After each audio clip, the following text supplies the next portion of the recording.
All right, we are now approaching 1 month of the Schumer shutdown and the left's refusal to make any concessions on their outrageous spending demands. Remember, they're demanding $1.5 trillion for just 7 weeks of keeping the government open, while refusing to vote for the bipartisan clean CR. In other words, continuing resolution, you fund the government at current levels. So what are the Democrats asking for? In part, they want continued taxpayer-funded benefits for illegal immigrants.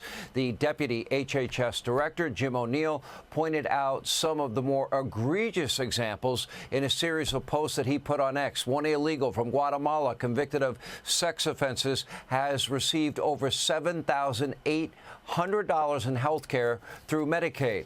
An illegal convicted of sexual assault reportedly received over $5,500 worth of care through Medicaid. An illegal from Iran allegedly received over $7,500 in care, again, through Medicare, and the list goes on and on and on. This is what the left is now fighting for, and their petty, performative politics are now having dire, real-world consequences.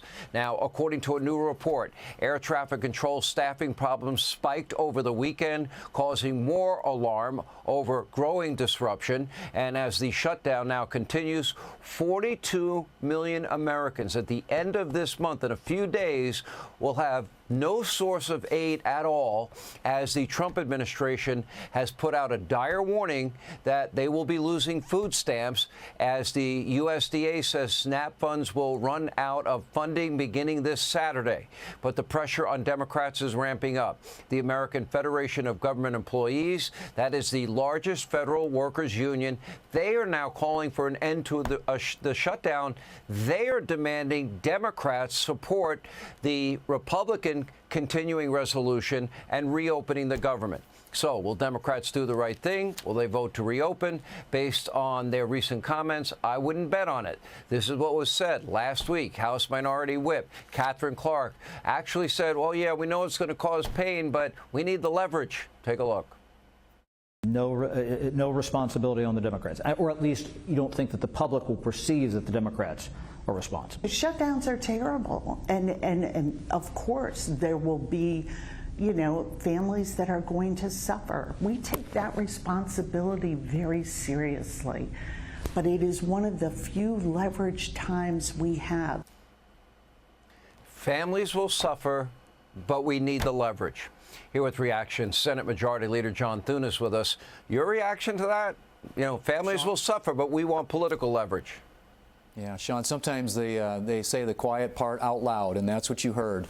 And that's how they view this. This is a big political game. This is to make a bunch of people on their far left, the people who were probably at the rally last weekend for Mondami in New York, that's the kind of constituency that the Democrats are appealing to right now.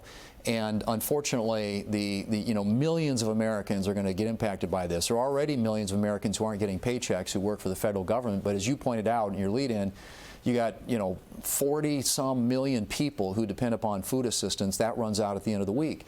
And so these consequences are becoming real. Flight delays, ATC problems, air traffic controllers in additions to TSA, Border Patrol, Capitol Police isn't getting paid, the troops aren't going to be getting paid. This is a real crisis for a lot of American families, and the Democrats, as you heard her say, look, this is our leverage, and they view it as a big political game. Okay, so everything now is getting very real for people. What do you make of the Federal Workers Union ratcheting up the pressure on the Democrats to support the clean CR? I mean, all that does is fund government at current levels. That's all it does, and gives people time to negotiate what it is they're looking for, hopefully get to a budget that everybody can agree on. That is what has happened in the past. They're now pushing it to the point where the military is getting hurt, our air traffic control system is hurt, now people will lose SNAP benefits, and their demands are so extraordinary. It's kind of funding NPR and PBS, illegal immigrant health care. It doesn't seem like the right hill they ought to be dying on.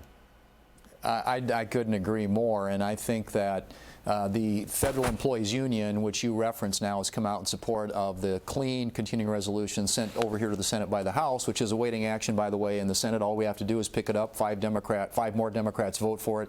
We pass it, send it to the White House, President signs into law, government reopens. All these questions go away.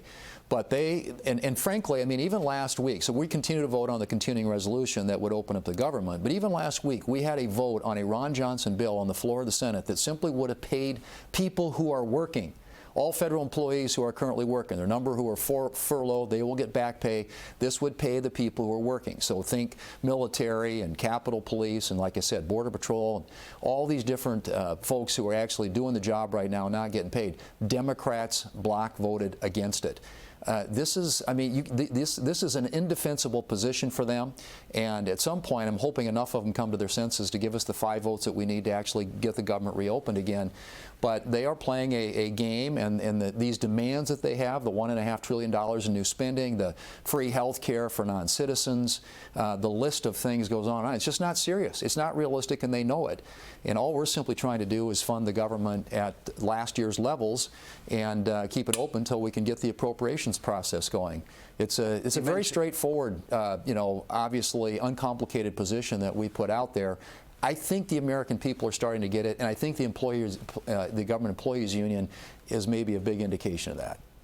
Okay, so you referenced the rally this weekend in Mamdani and AOC and Bernie Sanders and AOC saying, we're not the crazy ones. I'm like, okay, that's up for, I guess, an open debate. But in reference to that, Bill Maher said something I thought was pretty smart. This is a vote on the Democratic Party. If they're going to elect this radical Marxist, socialist, you know, and his outrageous remarks this weekend and remarks that he's made in the past and radical associations, what does it say about who the real leadership is? I mean, it's supposed to be Chuck Schumer and Hakeem Jeffries. Hakeem Jeffries supporting Mamdani. We haven't heard from Schumer yet.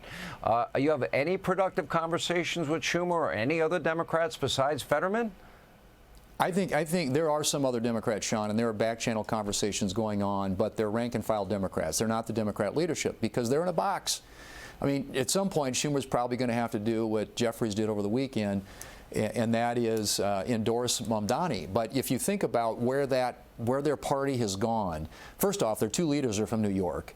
And then you've got this mayoral candidate in New York now who's captured the attention of the far left in this country. They are now defining what the Democrat Party is about. This is a party without an identity, and clearly we see that every day here in the Congress. They're floundering around, flailing around, keeping the government shut down so they can demand all these extraneous policy things that include, like you said, you know, $1.5 trillion in new spending. So I think New York is just the tip of the iceberg when it comes to where the Democrats are headed, and that's the reason I think most Americans are going to say, enough of that. I don't need that. I don't need a socialist left-wing ideology, you know, running New York, but also infecting, I think, the Democrat Party all across the country. It's a radicalized party. I've never seen anything like it in my lifetime. Senate Majority Leader John Thune, thank you, sir. Now, hey, Sean Hannity here. Hey, click here to subscribe to Fox News YouTube page and catch our hottest interviews and most compelling analysis. You will not get it anywhere else.